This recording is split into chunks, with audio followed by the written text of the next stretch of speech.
4 matchs, 2 victoires, mais la dernière en date face à l'OL, plutôt très probante. Est-ce que ce PSG Made in Luis Enrique te plaît jusqu'à présent?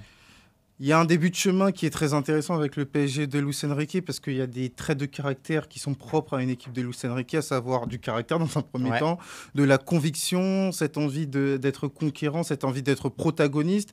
Et même si, encore une fois, on est au début de l'aventure avec Luis Enrique, on commence à le voir avec notamment des adaptations tactiques, des joueurs qui commencent à prendre un rôle qui est vraiment très intéressant.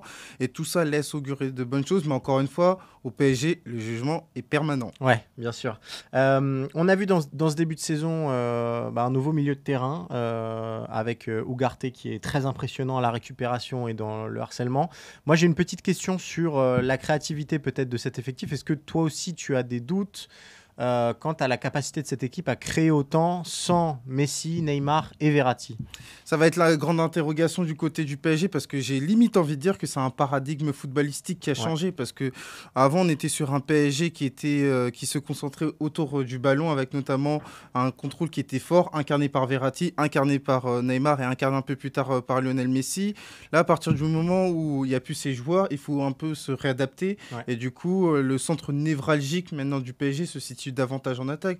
Si tu veux, Cyril, on est un peu sur quelque chose de similaire par rapport à l'époque du Barça de Luis Enrique, où le centre névralgique du jeu de Luis Enrique, c'était l'attaque. Et en gros, le milieu de terrain, il y avait surtout énormément de compensation. Je parle notamment à partir de l'été 2015, parce qu'avant, c'est sûr qu'il y avait encore un Xavi qui était là, mais à partir du moment où il y a eu le triplé et surtout l'avènement de la MSN, on a surtout vu les milieux relayeurs qui avaient notamment cette capacité à avoir un gros volume de jeu, une dimension athlétique qui était supérieure.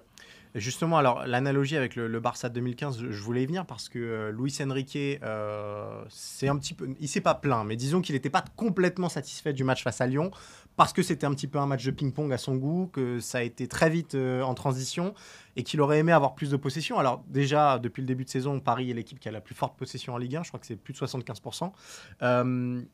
Comment faire alors que le Barça de Luis Enrique était justement l'équipe qui avait réussi cette transition-là. Ça allait plutôt très vite en contre.